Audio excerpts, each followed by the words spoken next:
Right, welcome back to the Me, Myself, and Hopefully You podcast. My name is Tarek, a 19-year-old university student currently experiencing a midlife crisis. Why?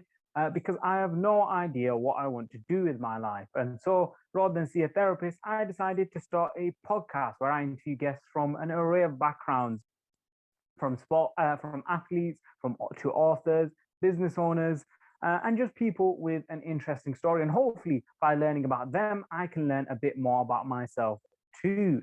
Ladies and gentlemen, today we've got another sort of casual podcast. It is the second episode of a new series where I just have a chat with someone that I've not spoke to for a long time. And we just discuss maybe some topics relevant in the news.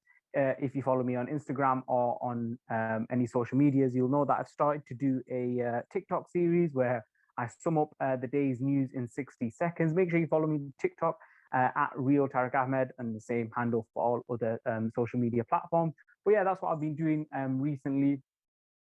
And so I thought it was quite appropriate to have a chat today with Iain Skinner.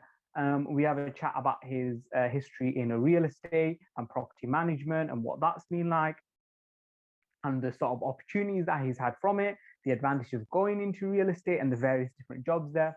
And then we basically just go on a tangent and start talking about Brexit, the impacts of Brexit on the property market, how you can get into property, and just anything and everything that's in the news. So I hope you enjoy it. Like I said, it is another one of those let's have a chat. I don't know what I'm going to call this series. I've only done one episode before, and I enjoyed it. I enjoyed doing these casual episodes where I just sort of have a chat with someone and just have a chat rather than an interview style. So I hope you enjoy it. And without further ado, Iain Skinner. My business, and it was more the uncertainty around Brexit and the election the year before that hit my turnover. But we've had a really busy summer and winter, and then busy again in the spring. So yeah, it's been a good year. So it's been all right, yeah, even with COVID as well. Yeah. Fair enough.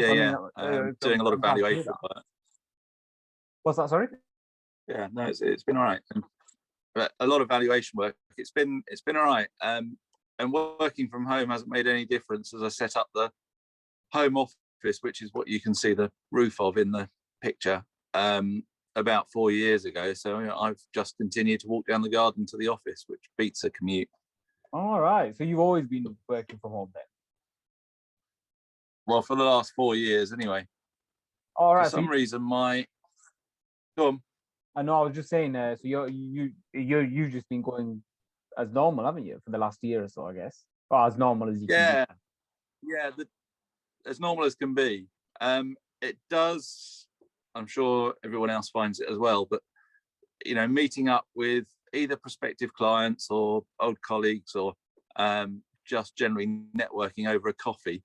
I miss that a lot because if you're working from home, you're getting yourself motivated and ploughing on with a job and the odd phone call, but it's not the same as meeting up with people a couple of times a week for just the general catch up. And sometimes work comes out of it and sometimes it doesn't, but it definitely raises your spirits. Yeah, I definitely miss that about sort of being in a classroom. I just miss like going into a classroom and everyone. You've been in the same class for 6 months, and so you know what everyone's into. And if there's someone that's into football, you can have a chat about the football on the weekend or whatever. And there's I just miss that small talk. Yeah. Just have before. Well, I had to do a Charities Act valuation for one of the larger charities in the area. And I went to their head office, and that was what I was valuing. And it was bizarre because I had the whole office to myself. There was one other lady there. And then halfway through the day, this other lady came in, and she'd been on a year's work experience with the Wildlife Trust. And it was the first time they'd met, and she'd been there a year, and they'd sort of spoken on the phone and things, but it's the first time they met. And then it was, she was off. So that was quite weird, really. So she spent a whole year out by herself, not by herself, probably meeting a few of the rangers, but hardly meeting any of the staff, which is quite a shame. Yeah, no, I bet. Yeah, I mean, like I said with uni as well. I mean, that's one of the reasons why I started the podcast. Is I just feel like I haven't, at least not in first year, had the chance to properly meet, different people. That's one of the reasons why I came. I just wanted to meet people from loads of different backgrounds and network and learn to network and just Yeah. just proper have the university experience. And I think I decided one day that I was like, I'm not gonna feel sorry for myself. We're in this situation. I can't help it, so I need to do something So about it. are you So on campus? yeah, I'm on campus. Yeah.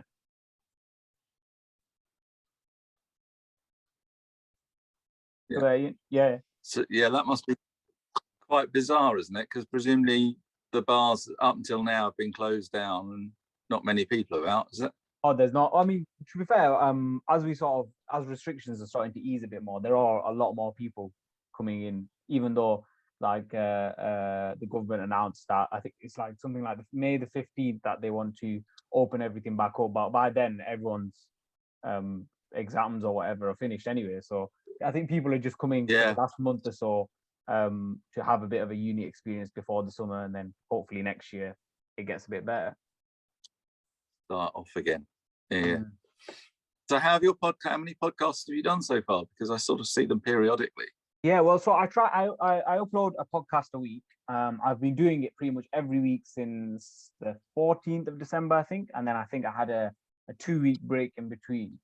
So I think I've got 20 odd episodes. I don't know what the total number is. But they've been, Right.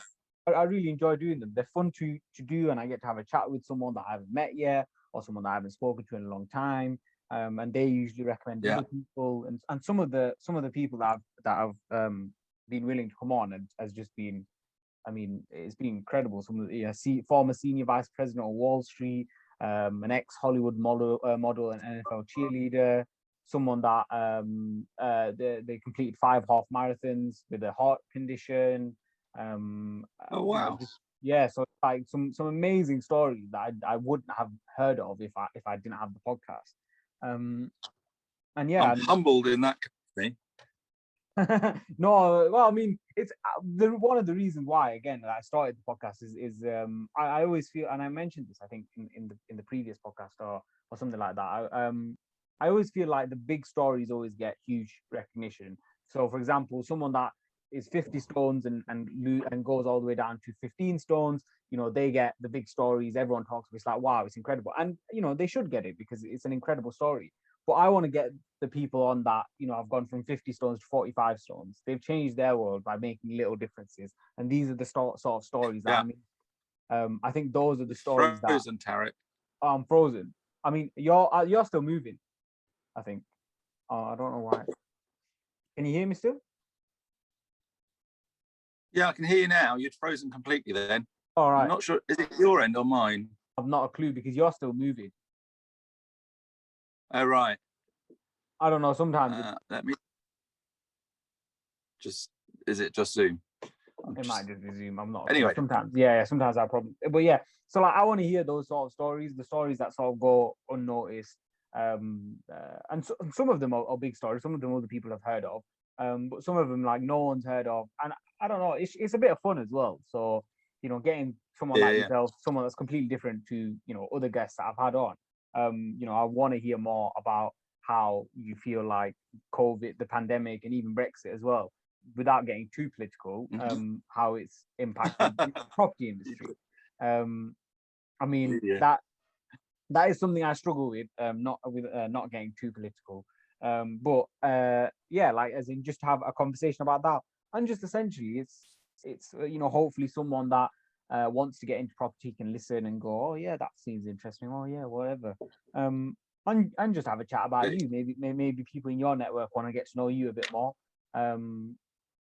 And this could be an opportunity for them to hear more about you and hear more about Iain Skinner. Oh dear. I think it's quite interesting how I got into property though, because I had no idea what I wanted to do when I was leaving. Well, when I was doing A levels really, and was failing abysmally because I was working to get money to go out, and nowhere in that fitted A levels. So I ended up going to a careers advisor, and basically said I don't want to be stuck indoors. but I don't want to be on the back end of a pick. Thank you very much. And she came up with cartography or surveying, estate management. And I looked at cartography and thought that looks really dull. And I've done a bit of land surveying in my course, and it really isn't for me. There are many good land surveyors out there, but I wouldn't be one of them. And then looked at estate management and went to see a local firm of estate agents and surveyors, which are now Henry Adams and Partners. Henry Adams is no longer with us, but he was kind enough to give me an hour of his time, and I walked out there thinking, now I know what I want to do. And I got through my A-levels, got some experience on some farms for that year, and then went off to do an HND at East London Polytechnic in urban estate management, and then went on to Harper Adams and was the first year through their degree in rural estate management, and not looked back since. Really, it's been a really diverse career, doing everything from valuations to managing the MOD estate, managing the Forestry Commission estate, becoming a planning specialist up in your part of the world, up in Yorkshire, and then had the opportunity about 5 years ago to set up my own business. And I specialise in the three areas that I've specialised in over my career. So there's compulsory purchase work comes in, some planning work comes in, and quite a lot of valuation work. And it's just taken me to places that you wouldn't ever get to go to unless you were a surveyor or working on a rural estate. So, you know, being able to drive across Salisbury Plain or Lulworth Cove have all been some amazing experiences. So that's why I got into it, and probably why I've stayed in it, because I haven't got an awfully long attention span, but there's something different every single day. Next week I'm going out to look at a flat in a development north of Midhurst, and this week I was out in a woodland in the Isle of Wight. So yeah, no, it's been great so far. Just up and down the country then, isn't it? Up and down. Yeah, no, I've worked all the way from the Scottish borders. So I used to provide estate management advice on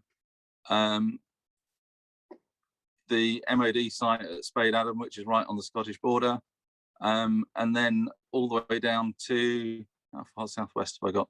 Down to Bovington and Lulworth, I suppose. With the Forestry Commission, I managed the estate from Oxford down to the Isle of Wight and across to Kent. So I provided the estate management advice to the team in southeast England.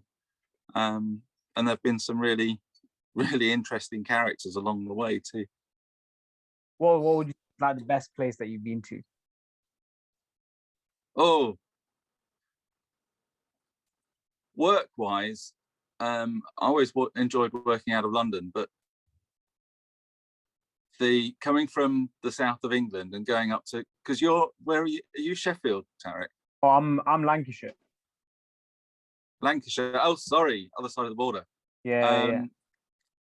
So I got to see some of, if we're talking Lancashire, so I won't talk too much about Yorkshire because you'll get upset. Yeah, I was upset by first when you first said that part of my. I was like, that's not mine, but I let him off. Yeah, I'm sorry about that.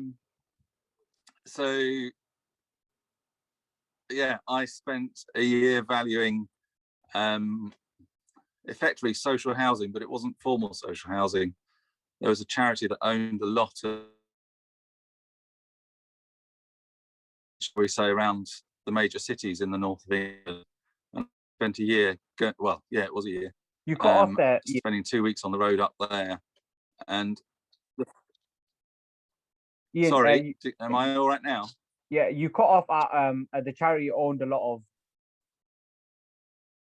Yeah, the charity owned a lot of social housing, although it wasn't formally social housing. So it was back-to-backs in the places like Manchester and Leeds and Rotherham. And going and seeing those, where there was one house that this street that was over in Rotherham, At the time, this is back in the, when was it? Late 90s, late 1990s. Well, that makes me feel old. But even then, there was a house there that still had a toilet in the backyard, and a tin bath was down in the cellar. And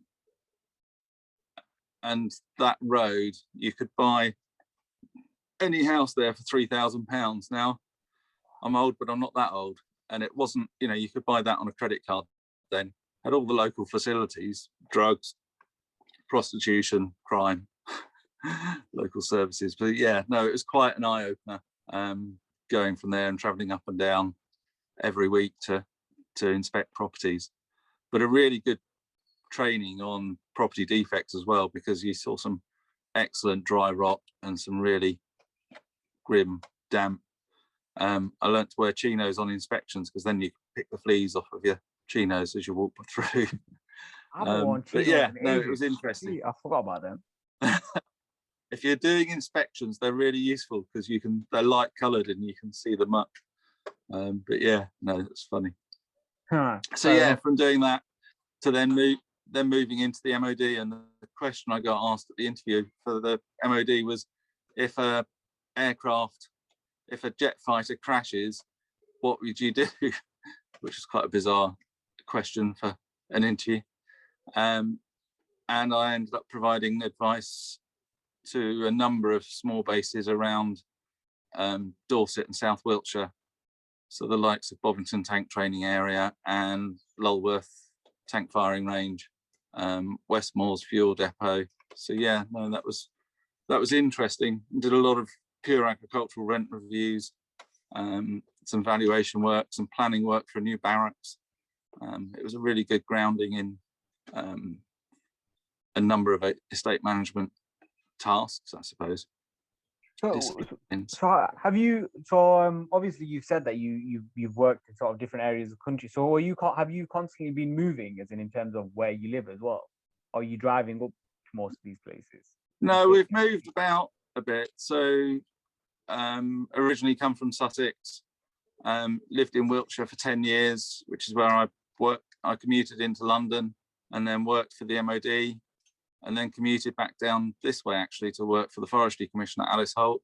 And then we moved up to the Yorkshire Dales for 4 years, worked for Thirsk Auction Mart, which was a nightmare. Worked for the MOD up there, and then worked for a chorus doing a lot of their planning work, acting as a business manager as well, so bringing in and winning work for them. And then we had our son, so we wanted to move back south towards family.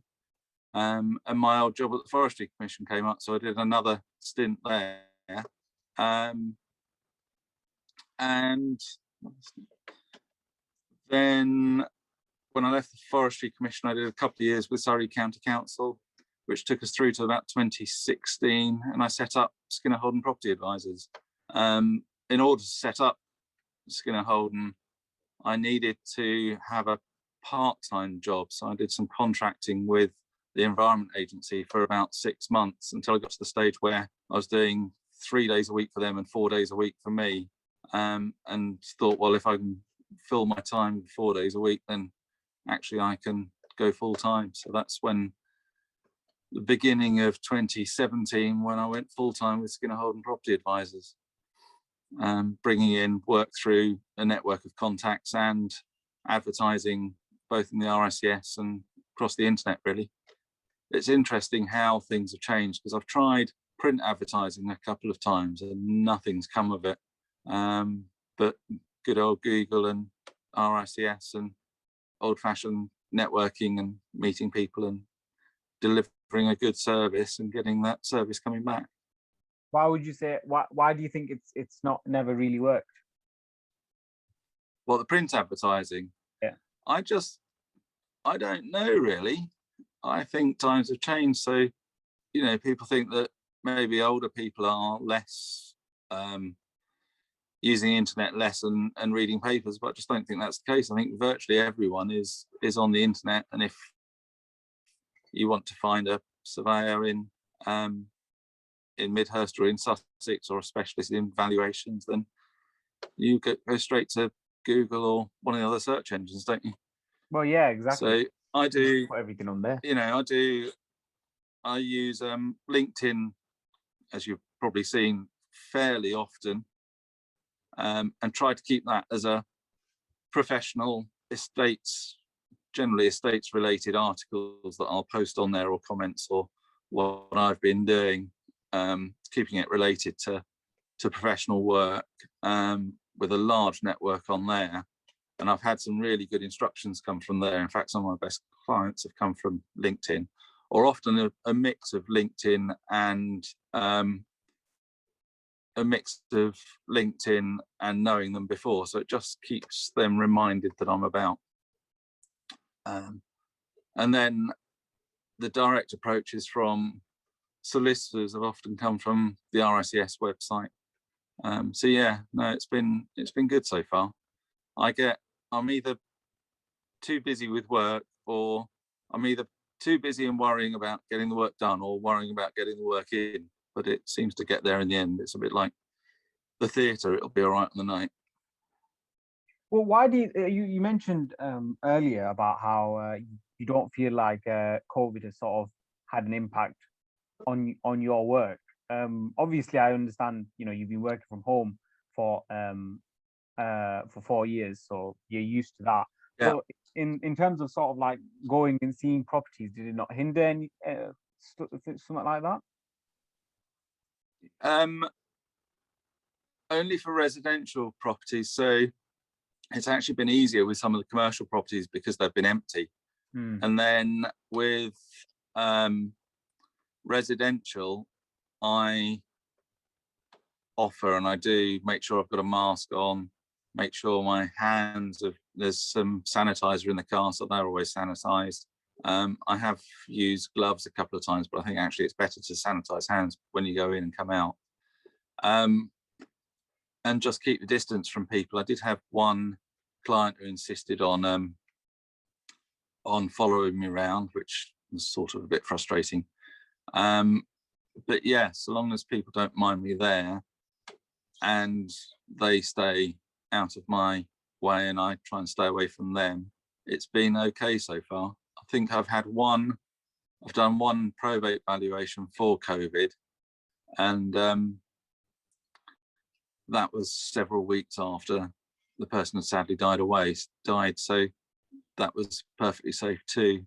So yeah, from the inspection point of view, it's just a case of being careful, and staying away from people as we do, keeping social distancing. But life goes on. So a lot of valuations for divorce and for tax purposes and inheritance tax purposes and capital gains tax and those sorts of things keep coming through the door. So keep providing the service. But the year before COVID was a lot harder. So the autumn of 2019, when, if you recall back, no matter what your views on Brexit are, and as you said, we shan't get political, it caused so much uncertainty in that period where Theresa May wasn't quite sure what she is doing, and then there was the election, and then Boris came in, and no one quite knew, well, everyone knew what he wanted to do, but what the effects were. That 6-month period was really quite hard for me, and it was just keeping on, and making sure we could get through that time cash flow wise, as well as just keeping the profile there and keeping the faith that the work would come back. Sometimes that was harder than others, but it did. And this year has gone back to growth again. So yeah, no, it's good. Is that when I say that, I know earlier I said try not to get too political. Essentially, what I mean by that is try not to bash one side or the other without giving the other perspective. You can get as political as you want, Ian. You can say whatever you want. You don't want me starting on Brexit. It'll Oh go no, on forever. I do. And there will only be one side of the argument. No, I do, because I mean, listen, even if it is one side of the argument, This is a podcast with you. You can talk about whatever you want. These are your views. But and I'm assuming I have an assumption as to which side you're on. But you said it yourself there that Go on, what's your assumption? I'm assuming that you wanted us to remain in the EU. Yeah, I did. It was Yeah. quite interesting. I was doing a woodland walk with a senior manager of or director of an organisation that I've worked with, and much to my surprise, when he said, "I expect I know what side you're on," and he thought I was a Brexiteer, which I was quite shocked at because I'm vehemently not. We shall see. But no, I think it's to stay sane, you just need a decent dose of pragmatism and humour at the moment. And we shall see what happens within the next couple of years. Hopefully I'll be proved wrong, but at the moment it's not looking good. Although you want to take it back. Sorry, go on. No, carry on. I feel like you're gonna say what I was about to say. Yeah, you want to take it back to how that affects the property market. And I'm glad I'm not an agent in London, but outside of London, for residential property, there are so many segments at the moment doing so many different things. So for residential property, when as I said before, I was carrying on doing valuations through the start of the pandemic. And I think my first inspection after lockdown was literally a week or two after we were allowed to go out and do work. And the RICS allowed us to put caveats on our reports, basically saying none of us have lived through a pandemic before or valued property during a pandemic.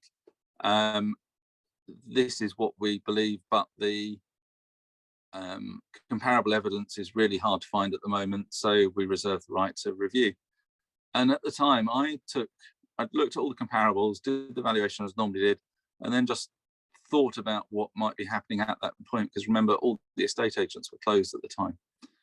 And I took 10% off of the valuation for uncertainty and risk, and was proved completely wrong, because the market, as soon as it opened up, started heading up, and we've had, in some areas, an over 10% increase in values over the lockdown period. And so, yes, revisited those valuations and corrected them as the market has shown. And now we don't use that caveat. We just explain that things are unusual, but the market seems to be working normally at the moment and using comparable evidence. So that's the residential, or the rural or outer fringes of southeast England. Industrial markets have moved forward strongly. Storage and distribution are obviously doing really well, because the likes of Google and Amazon and other mail order companies are doing so well in lockdown. And I think that's it's accelerated a trend that was going on within shopping, and that's reflected in the property market. The flip side of that is the high street, and valuing retail at the moment is getting comparables for it. It's next to impossible. But also, you look at the likes of Chichester or Guildford. I was shocked when I walked through Guildford a couple of months back for the first time in a long time, and that was one of the most resilient high streets in the country, and even Guildford has got any number of vacant shops there. Chichester is doing really badly. But interestingly, Midhurst, which is a small market town, serves the local population in a 5-mile radius. That's got very few empty shops. Everyone moans about the charity shops and the coffee shops, but they're there and they're trading. Coffee shops are struggling at the moment, but they're trading and providing employment, providing somewhere for people to go, and a use for the building. So you can't knock that. And then there's some weird and wonderful uses out there, because you're getting this fluctuation in the property markets. it gives opportunities for entrepreneurs to come up with new ideas, try new ideas, because rents have been reduced or significant rent-free periods are being negotiated. And I saw not far from you, near Manchester actually, my son is 12 and has got into his downhill and mountain biking.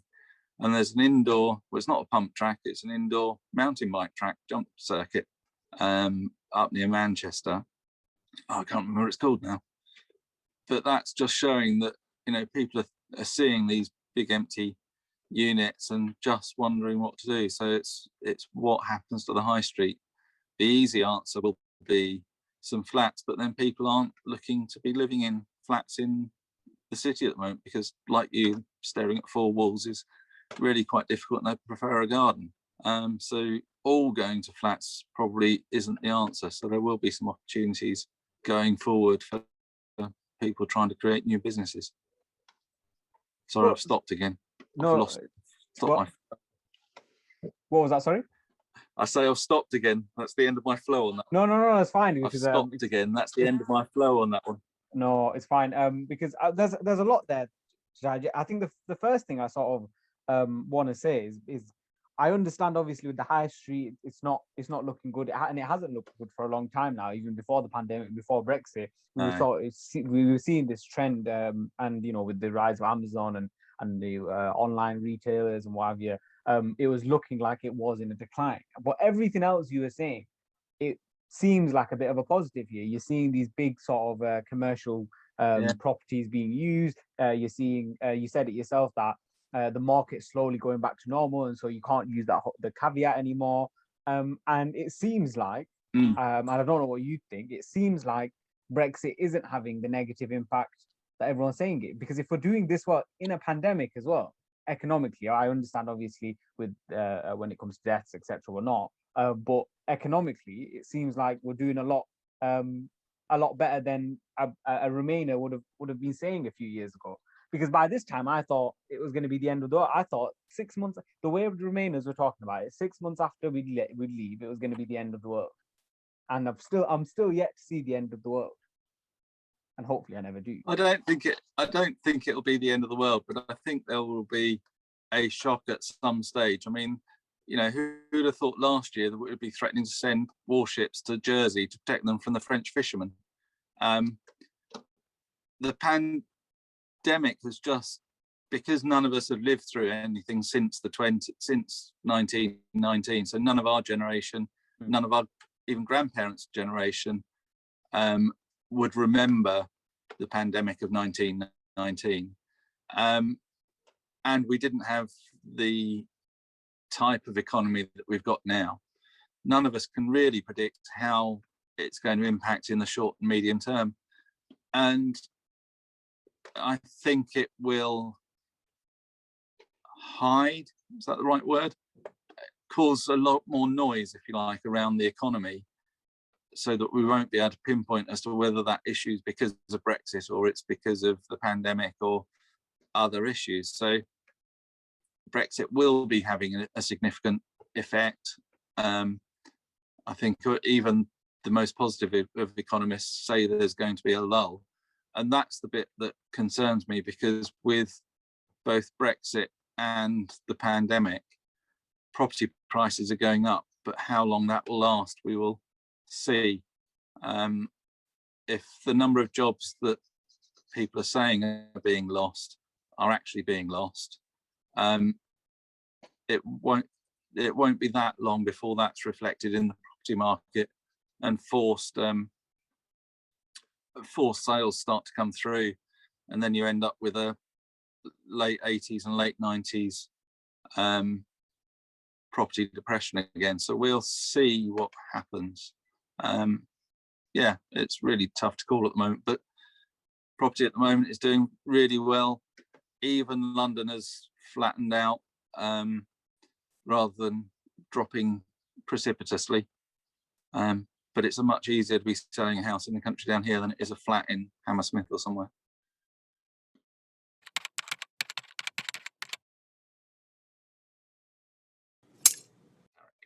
Of course it is, Ian. Well, I mean, I was giving you compliments left, right, and centre at the beginning. You could have at least given me one there. That was the perfect opportunity. But again, even more to digest there, and I'm actually enjoying this because of the fact that you're giving me so much sort of to work with. I remember when I first started the podcast. Actually, I remember saying when I didn't know what the podcast was going to be about, and I was just basically talking about whatever was on the news. It was about around December time, and I was saying one of the most frustrating things about this pandemic is going to be I don't think we'll ever truly find out whether Brexit was good or bad. We've spent so many years debating it and arguing about it, but because of the pandemic, you'll have Remainers who go, "It was Brexit," but you'll have Leavers go, "Well, it's the pandemic, that's why." So we'll never actually get an objective answer. And it's the most frustrating thing as someone that's been into politics since since the referendum at the very least. It's like we've talked about this for so long and we're never even going to get an answer. At least I don't feel like we will, because we always blame something else. I think economics is there are so many factors. It's like the weather, isn't it? I mean, does a butterfly, taking off in Brazil cause a hurricane in southeast England? And you just don't know what other factors affect it. And going back to some of the earlier property crashes, the late 80s was triggered by, I think it was double tax relief or something came off, and that cut back people's ability to get mortgages, and that caused a collapse in the market.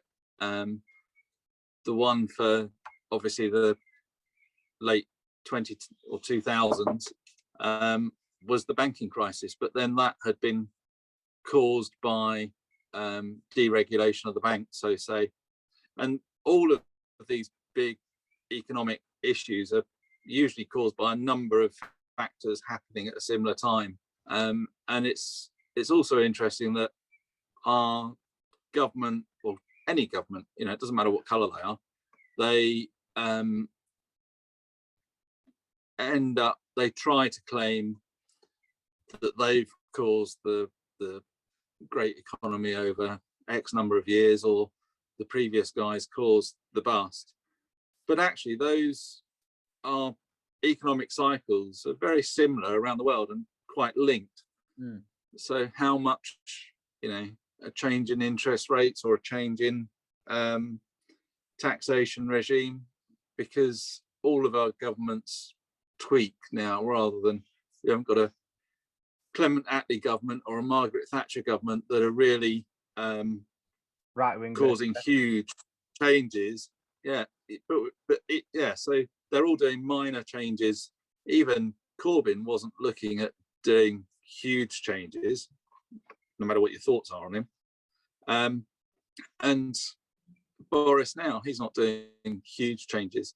So they're all sort of tweaking the machine rather than causing a revolution within the machine. So it's those external factors, and it's things like Brexit and things like the pandemic and things like what's happening in Russia and China that affect our economy. And I put a post on, we were talking about LinkedIn earlier on, I put a post on there yesterday because one of the big former, it was Army and Navy, which is part of House of Fraser, has been empty for a long time and it's just been bought. People are slightly concerned as to who's buying it and what it's going to be.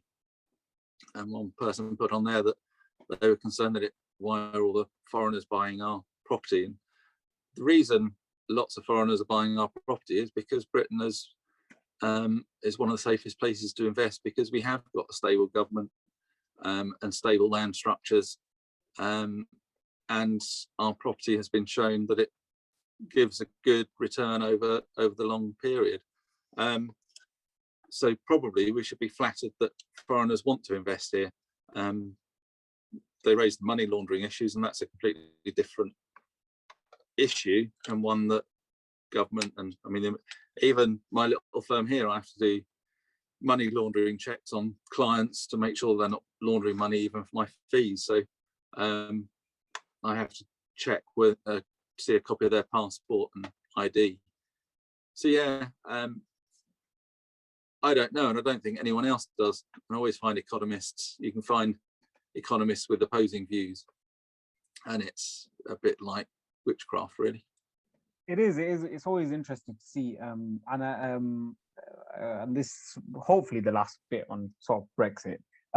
With what sort of the same economists that were saying that the economy would crash if we don't enter the go into the euro, or also saying that the economy would crash after Brexit. So I mean, I'm not saying that they're always wrong. I'm not saying that they're always right, but something like the economy can never be sort of, or the future of the economy can't be predicted even by economists. As much as probably they're experts, they're not always going to be 100% right, and we shouldn't always sort of take it as fact. That's why I always try and learn both sides of the argument as much as possible, because I just think it's important. And to be honest, right, and even though I'm someone who is very much into politics, politics will make you depressed on so many different occasions. There's no one all of them that is happy, that feels that politics makes them happy, right? Because it will ultimately depress you, and you've got to sometimes go, well, listen, the situation may be rubbish, but one, it's better than other situations around the world, and two, it's not the be all and end all sometimes, right? And that's sort of the opinion that I've gone with for the past. That's why I was never sort of, oh my god, the world's going to end if we leave the EU, or oh my god, the world's going to end if we stay in the EU. I just don't see the point in being so extreme on one side or the other. But I do want to sort of move the conversation on, particularly on property prices, right? Because you sort of mentioned, or you've mentioned several times about how property prices are still increasing, which is good to see, etc. But because obviously in terms of the market, it means that the market's doing well and whatever. Yeah. But surely, I mean, or what you're seeing more and more is property prices becoming so ridiculously expensive that no one can afford them. Wouldn't or what would happen if property prices decrease, and come to maybe a better level for people to be able to afford? Is that a really bad thing, or can that be a good thing still? Because I think it depends how it's done and what causes it. So down here, there's huge amounts of development going on, because there is deemed to be, and studies have shown, there's undersupply, so that's driving development. But then what's causing that undersupply? Is it smaller families and breakups of families needing more property to live in, or is it costs of property? I don't know, being a mere surveyor. So I mean, I'm sitting here looking at my house thinking, I hope that doesn't go down. But actually, if I want to move on, property prices reducing, even if my house reduced, it would mean the difference between the houses would change. But if that's caused by an economic crash, so people are losing their homes, then most people haven't got money to buy a house. So the house prices are reflected by a reflection of the economy and availability of housing. I don't know. It's quite, again, it's a complex area because there are so many issues. It's like the Help to Buy scheme. Now, does the Help to Buy scheme help people to buy property, or does it just push up property values? And I think most people are seeing that it pushes up property values, and the same with the stamp duty holiday. That's causing property values to increase. You know, people are saying, well, we'll save 10 or 15%, which could be, you know, on an average house in Southeast England, that's probably £50,000. And if that stamp duty holiday goes, then there might be a fall in the market. So people would save by waiting for that fall in the market, but you want to move now. So it's really complex. That's why I'm a mere surveyor and just look at properties. Fair enough. I mean, yeah, so there are so many issues. Yeah, no, of course. And yeah, go on, sorry. Well, and you know, with homeless people, I don't know, we don't see a lot of homeless down here. I don't know about the cities because I've not been in one for a long time. But it's quite interesting that one of the benefits of the pandemic is that the councils have been forced to put a lot into hotels and hostels that were on the streets to keep them safe. And actually, that's probably a more cost-effective way of managing the homeless and getting them into some sort of environment where they can move forward with their lives. So I don't know. I don't think there is an answer to the property market. We've got, in the UK, I think we've got quite a different attitude to property, stemming from the post-war period and the 80s, where most people would like to be owning their own home. But if you look in on the continent, a lot more people rent on the continent than do over here. So yeah, it's quite different. Yeah, it's always interesting that because, like, I mean, for example, when you look at things like financing a car in this country, everyone sort of wants to own their car and what have you. But if you go around the world, as far as what I've heard and what I've read, is that owning your own car is very much a British/American thing. If you go in places in Europe, you'll see a lot of people that apparently finance their car, and it's completely okay. I always find that quite fascinating how we emphasize the idea of I can't wait to buy my first house, which fair enough, if you want to buy your first house is an incredible achievement. But I think what tends to happen, especially amongst young people, is we almost get told never rent. Rent is awful. Rent is bad. You shouldn't ever rent because you're paying someone else's mortgage. Well, I mean, if it gets you a place to live, and it's, you know, okay, yeah, you don't own the place, and so it's not ideal in that sense, but it's a place to live and you can afford it, you should still be proud of that. And I'm always frustrated with that. And it also depends on your landlord, because if your landlord is a small property owner who's got one or two properties, and I know a lot of people who have rented and then ended up moving every couple of years or so because the houses aren't there to rent. And I don't think that level of uncertainty is good for family life. And then, where was that going? It was going to, about long-term planning, because what you do when you buy a property is you fix the value to you of that property at the point you buy it. So if you live there and then retire there, that property to you is still only cost you what you paid for it originally. And once you paid off your mortgage, that mortgage stays, hopefully interest rates stay low, but that mortgage or the repayment level of that mortgage stays even over your lifetime. Whereas if you're renting, your rent is index linked, so that will be going up every year. So if you buy it in your 30s, you'll be paying an index linked element of your rent right through retirement. Whereas if you buy that property, hopefully in retirement, you're not paying that rent. So confusing. Maybe that's my age and perspective. No, it's. Did you not? What was that? Was that not clear? No, was it clear? It was clear. It's just for me. I've got a small brain, so it's like some of it goes in, some of it comes out. It's always interesting. Like I said, to hear about this sort of stuff, because this is the sort of stuff that people, like young people, want to know. Essentially, young people want to know or want to be given financial advice or given a financial education. And I one of the things that I always get frustrated about is how, we spend so much time in school learning about this, that, and we'll learn about Pythagoras theorem and learn about Shakespeare and whatever, and they're important. But financial education just isn't there. You're not taught about. No, that's true. Like, what's that? Sorry. I said that's true. It's quite true. Oh, you said you disagree. I was like, I'm telling you. No. Agree. I remember, I consider myself as someone that tries to learn as much as possible about the world, and I'm not trying to say this in an arrogant way. I don't think I'm ahead of the curve at all, but I do try and sort of learn things in advance I feel like I'm going to need. Things like tax codes. I remember when I came across tax codes, I think it was either a year ago or 2 years ago. And I was like, tax codes? What the hell's a tax code? And I was there looking up and I was thinking, as if I don't know what a tax code is. This is so important to know, and I have no idea what it was. And then I did an Instagram poll, right? So I don't know how familiar you are with Instagram, but you can have you have stories similar to LinkedIn. You have stories, and then you can put a poll on there. So I did a poll on there, and I typed in how many people know what a tax code is. The result came to 77 or 75 to 77. I can't remember what it was exactly, but it was around 70% did not know what a tax code is. Bearing in mind, most of my friends in my age. And I was just thinking, surely that's something that we should be taught or we should all know about. There'll be a YouTube video on it. Oh yeah, I know that. Yeah. But it's just some like the fact that I never even heard the term tax code, and it's not like I hadn't worked before. I'd worked 3 different jobs, but never heard the term tax code being used Agree. ever. Okay. It was No.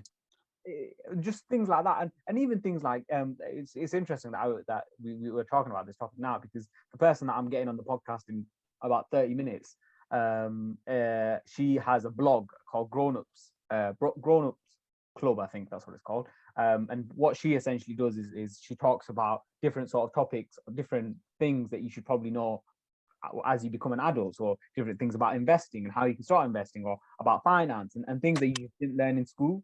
So hopefully we're going to have a conversation about those sort of topics, and be able to go through some things that that are quite important to know. So from all that rambling that I've just done, my sort of question to you is, what do you feel is something that either you wish you knew, or you feel that young people should know at this point in time before becoming an adult? God. I think it's about keeping your eyes open, because it's interesting that you immediately said that we hadn't learned that at school, and I hadn't learned things like that at school. Some of my friends did commerce as a GCSE, or O level as they were then, and they learned how to write a check and what a check was and how the banks worked as part of that unit. But there's also a fair responsibility on families, I think, that gets lost, as to educate your children in life skills, pensions, what a pension is, what I was going to say what a checkbook is, but none of us use checkbooks anymore.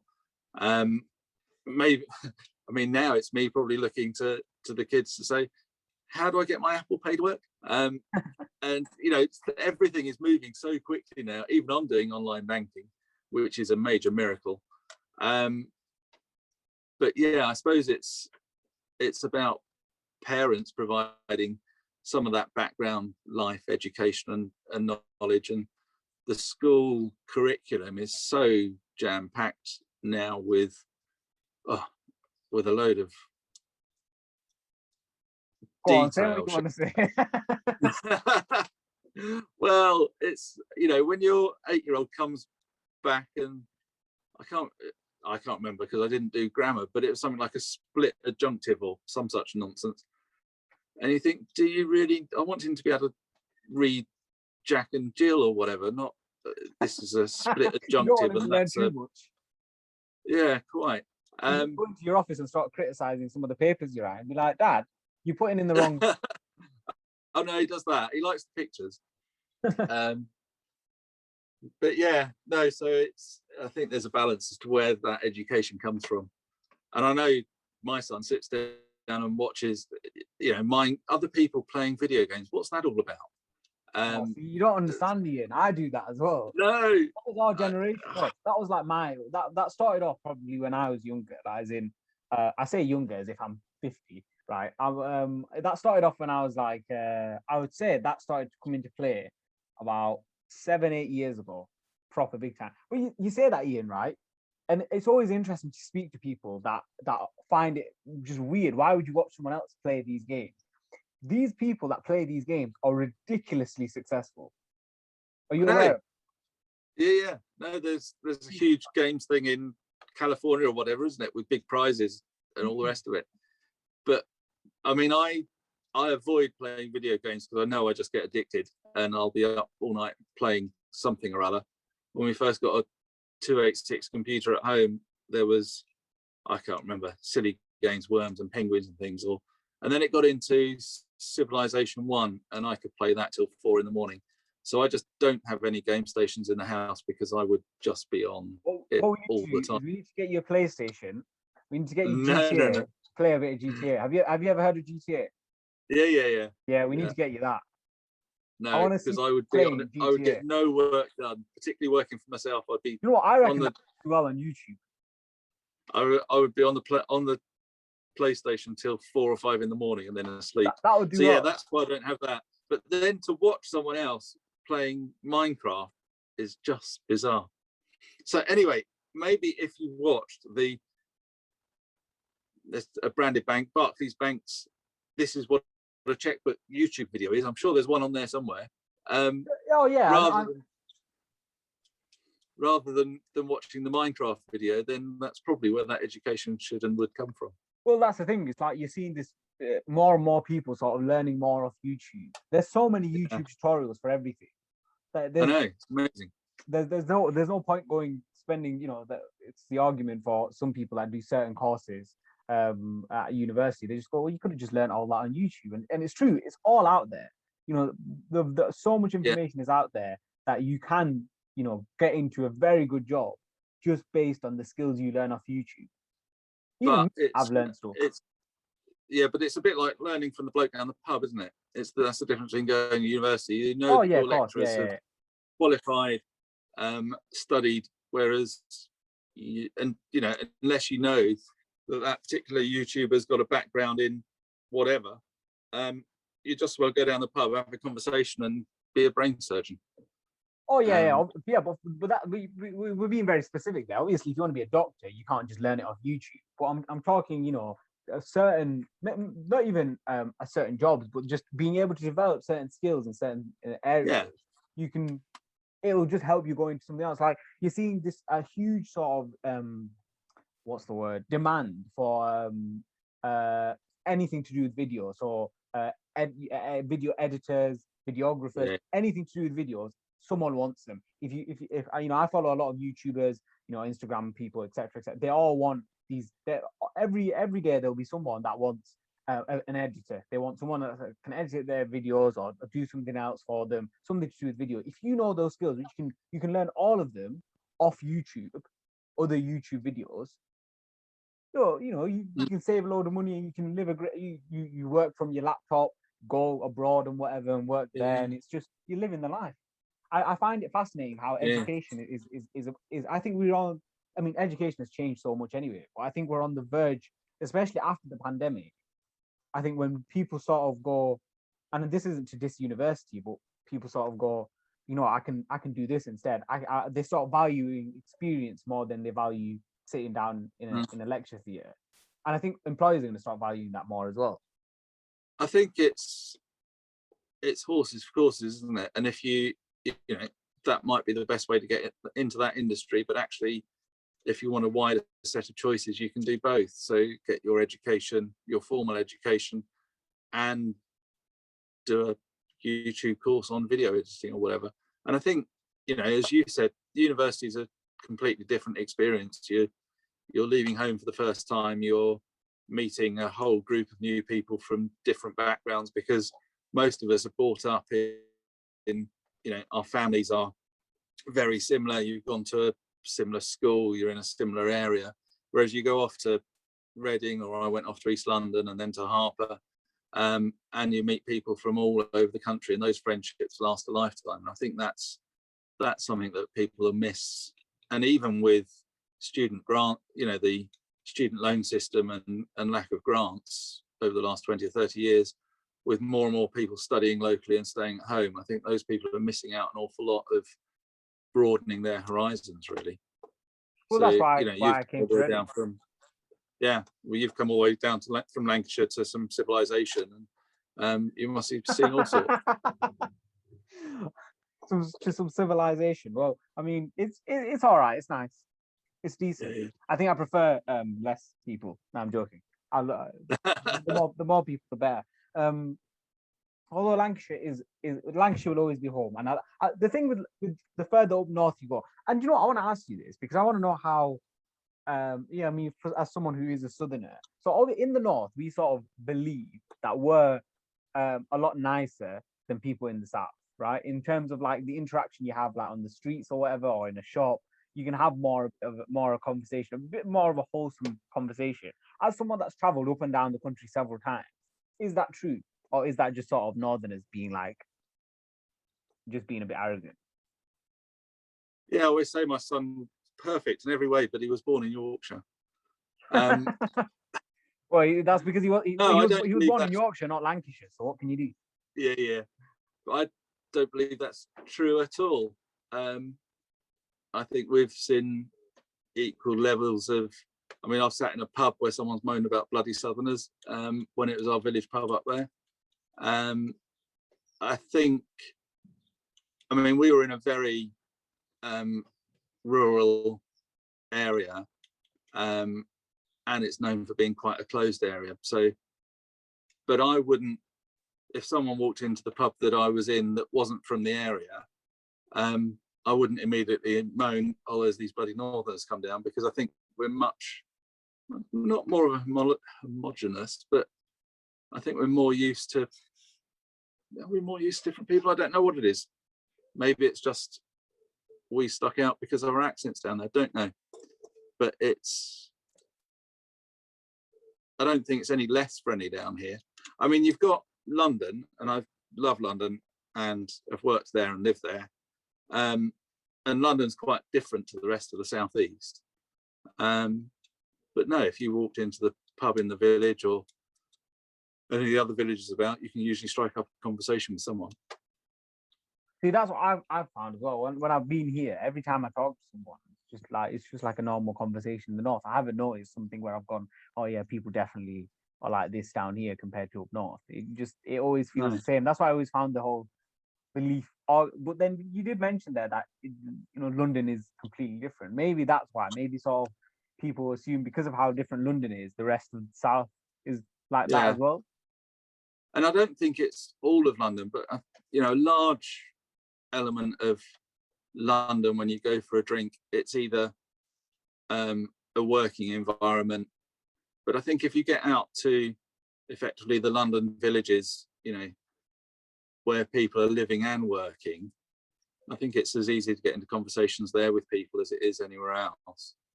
I spent a couple of years in Stratford before it was trendy, and that was quite interesting. I've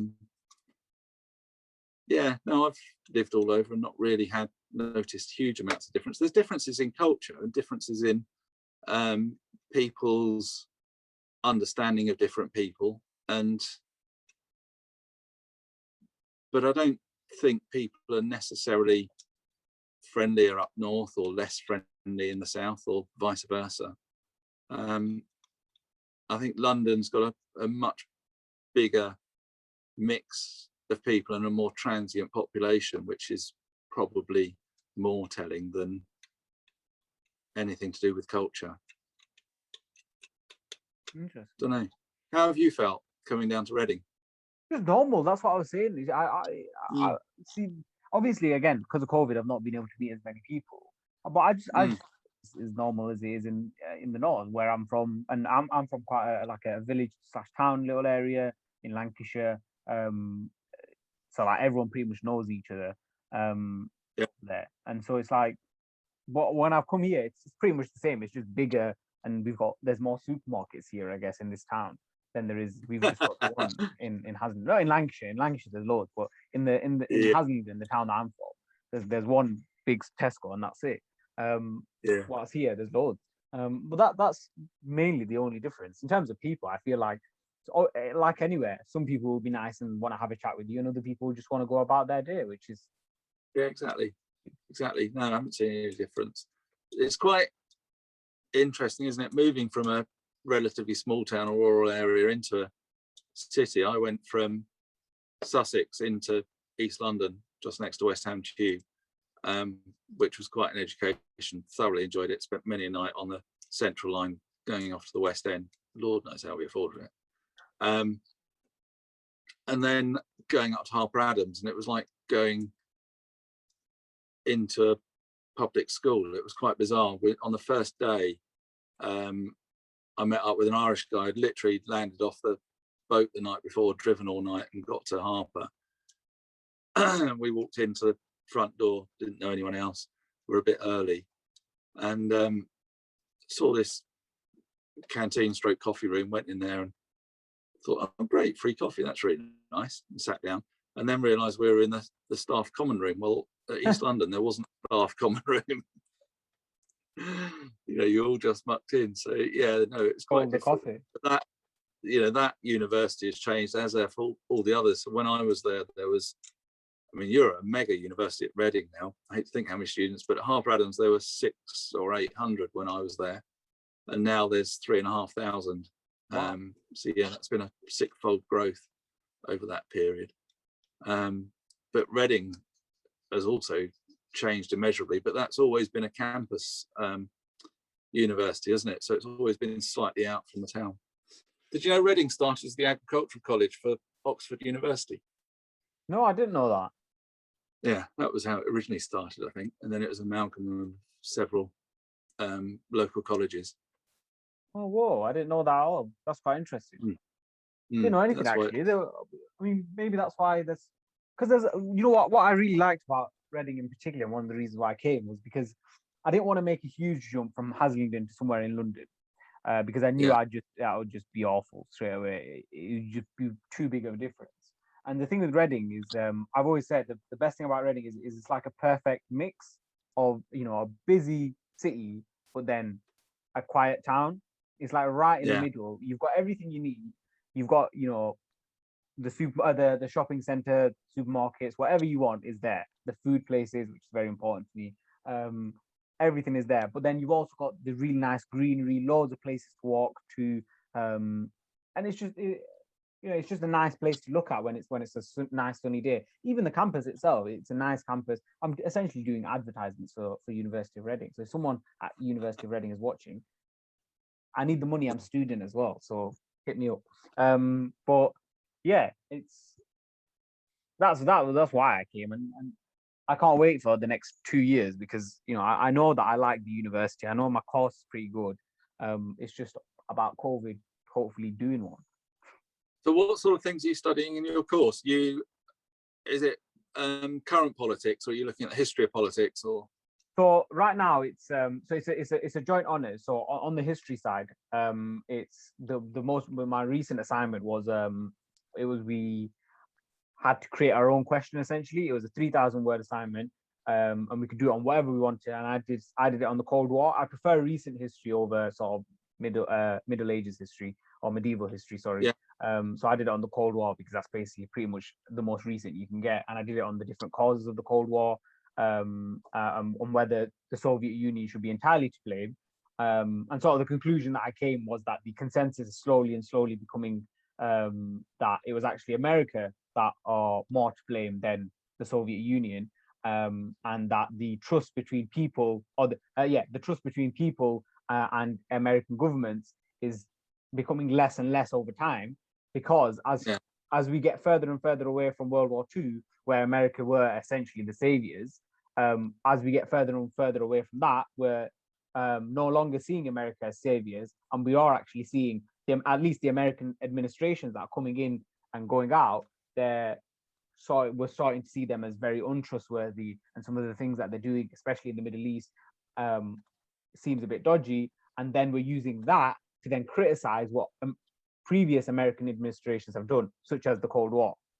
Does that make sense? okay, yeah.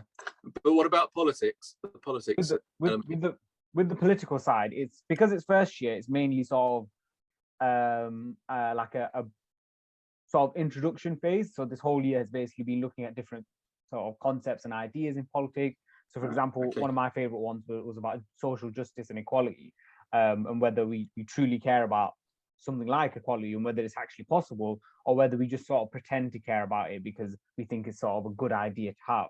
And that's been really interesting. But next year, my modules, I'm very excited for some of them. One of them that I'm doing is politics and the media, which what a part of that is I'm gonna be able to learn obviously about the influence that the media has on politics, but also learn about how I can create my own sort of media material. So we're going to learn how to have like produce radio shows, use film and TV and that sort of thing, because I don't know, this podcast has sort of inspired me to go into that. So I'd love to go into something like TV and radio. I don't know, I just think it'd be quite fun, and enjoy it. And then the other one that for the history side as well, I'm going to be studying the Arab Spring, so it's kind of a mix of politics in there as well. So I'm very excited. I'm very optimistic about the future. Arab Spring I find really fascinating on how it arose through social media, but how quickly it's been quashed in all of the countries now, really. And such a shame, because it was, you know, you sort of thought it was going to be a liberation of the Arab countries in the Middle East, and then it almost got worse. Well, it's always interesting as someone as knowledge of the area. What's that? Sorry. Of my relatively shallow knowledge of the area, but it's I'll be interested to hear how you get on with that. Well, I mean, I know very little about the Arab Spring as well. I am aware of the whole, it started off as this huge movement in Egypt, and then all of a sudden, all these other countries were sort of having their own revolutions. But then very quickly, what we saw was that these countries without these dictators actually ended up being worse, because it leads to a power vacuum. And then what tends to happen is you end up having a military coup coming in place, and then they're even worse than sort of previous dictator. My sort of perspective on the Arab Spring has always been that it is an example of how Western ideas, as much as sort of I might value them, Western ideas like democracy, it is very possible that those ideas could never be implemented in a country with such strong Islamic views. And this is coming as someone that's a Muslim as well. Those two things just don't correlate with each other. And it's not that Muslims can't live in a Western society. That's not what I'm saying. But in a country that has been so Islamic for so long, it is very hard to go all of a sudden, right, democracy, let's put it in. It has to be a slow process. And the Arab Spring sort of wanted it to be like that. And it just can't be like that. But is that, and I've got very little, I'm on really dangerous ground now, because I know very little about Islam and Muslims, but is there not a difference there between Middle Eastern culture and the Muslim faith, and they're getting merged into one? Because aren't there countries that are Muslim, but, or well, you've been brought up in England as a Muslim and living in a democratic society and thriving. So it's not that the Muslim faith and democracy don't go together, because there's any number of Muslims over here that embrace both without a problem. Yeah, it's not that. It's that's so, what, so it's culture that happens to have a Muslim faith, because we don't really know what those cultures, well, we don't know what the culture was like over here before the Christian faith, but what those cultures were like before. And as with all, I'm fairly a-religious, but as with all religions, they pick out the bits of their teachings that they want, don't you? If you look at America, you've got some of the severe right-wing groups will claim to be Christian, and they believe that they're Christian. And then, you've got some really good works going on by Christian organizations throughout the world, and that they all believe that they're Christian. I'm sure that's the same with the Muslim faith. Yeah, of course. It's that, you've got people who use parts of that faith to justify things that we find abhorrent. And then you've got, is it moderate? Is that the right word? I don't know. But you've got people who are interpreting that faith in a much more positive way. So it's probably about the underlying culture, isn't it, rather than the faith itself? Yeah. So that's what I was saying. You've got me on religion and politics. I thought we're avoiding all of that. We'll never avoid that. I always say that I want to avoid them, and I never do.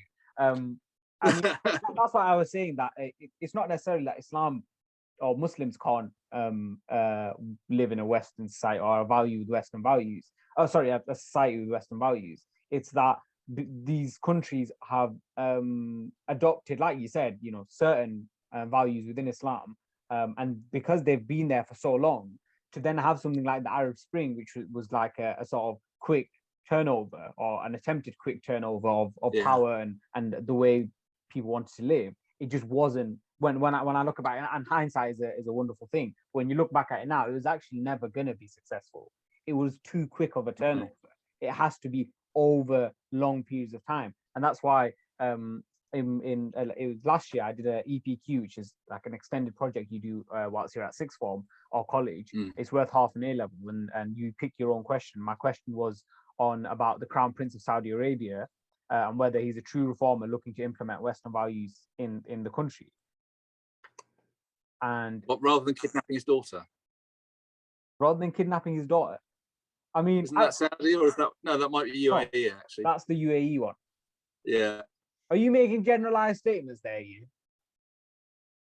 Only vaguely about royal family, and I can insult our own royal family as much as anyone else's. So don't think it's a racist thing. It's a royalist thing. So you're a Remainer and you're anti-royalist. Typical lefty, aren't you, Iain?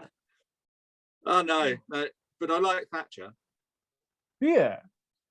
Yeah. That's fascinating. I wish we had more time because we could have talked about that, because that's really interesting. That, so I gotta go because I got another podcast in like 10 minutes. But well, let's do round 2 at some stage. We'll definitely do round 2 at some stage. I need to write that down that you said you like Thatcher, because I've always wanted to speak to someone that I've spoken to people that I've liked Thatcher before. I just find it quite interesting. She's not very popular in the north for different reasons. But it's about I think her background. I just trusted her more than the current rank of MPs, and she genuinely, I think, cared about social mobility. You were saying about equality, and I think that equality now gets hijacked by race, sex, sexual orientation, whereas actually there's a whole lot more in there about equality of opportunity for all, rather than, I mean, I've sat in an interview and you look at me, middle-aged white man in a jacket, there's no way he can have suffered any prejudice, but I've sat in interviews that were going great, and then you mention which school you go to and that's the end of the interview, and that's not right either. So I think there's a lot more about equality of opportunity for all, no matter what creed, color, religion or sex, and that's, you know, that's where I think there's been quite a change over the last 10 or 15 years on that lack of opportunity for all. Yeah, no, that's a sober point. I know, yeah, that's a pretty good point to end on. But I do want to ask you one final question, and it is similar to a question that I asked earlier. What advice would you give to your 20-year-old self if you could go back? If you could go back 10 years, what advice would you give to your 20-year-old self?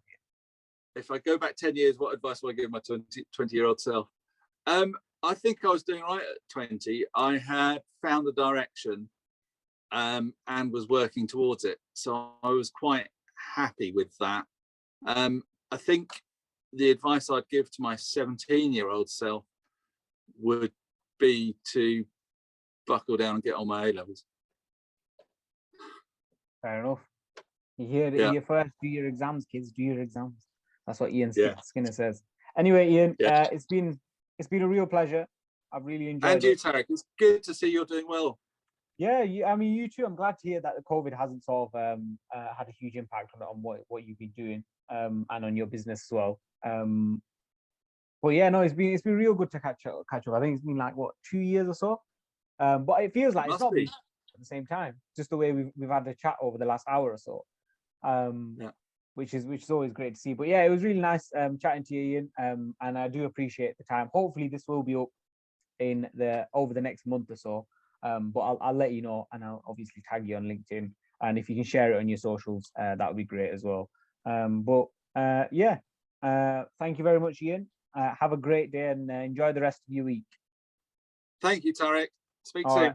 All right, speaking. Bye. And that is it for this week's episode of the podcast. I do hope you enjoyed this sort of more informal episode. It was lovely to catch up with Iain, and I can't wait to do these sort of episodes with some good friends of mine that I haven't spoken to for quite a long time, and just have a chat about whatever they've been up to. Hopefully in the summer I'll be recording more episodes like that. I've not really got much else to say. If you did enjoy the episode, then please do hit that like button. Comment below if you've got any questions for Iain, and I'll pass them on, or maybe Iain can answer them himself in the comments.